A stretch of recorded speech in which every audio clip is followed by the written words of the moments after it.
Akong tuwang-tuwa dito sa Tanay kasi sobrang lamig ng hangin dito, parang naka-aircon. Actually, yung mga nakikita ko dito nagtitinda sa tindahan, yung mga binilhan namin kanina, tanghaling tapat. Actually, nasa 2 o'clock na yata ngayon naka-jacket sila kasi sobrang lamig. And then, napansin ko itong mga ulap. Ewan ko lang pag dito sa video, pero pag sa personal, parang abot kamay siya. And then kanina, parang umaambun-ambun pa. Siguro nga, kasi nga, sobrang baba. Sobrang baba talaga ng ulap. Para bang maaabot na siya ng mga kamay ko. Nakakatuwa.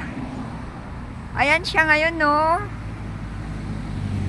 Ay, at si Ian Veneracion, nabili daw niya yung lote sa banda doon. Yon. Yung may nakalagay na lot for lease na yon, ayan. Kabibili lang daw ni Ian dyan. And then yung nakikita nyo na para may buhangin, magpapatayo daw siya ng restaurant. And then, sabi din dito sa tindahan, yung banda doon naman, meron naman daw si Sarah Geronimo. Doon naman daw siya nakabili ng lote na tinatamnan ng dragon fruit. Yan. So, ayan na naman yung mga ulap na pagkalapit-lapit talaga, nakakatuwa at sobrang lamig talaga ngayon dito. Sana all sana pati dito sa Quezon City, just Quezon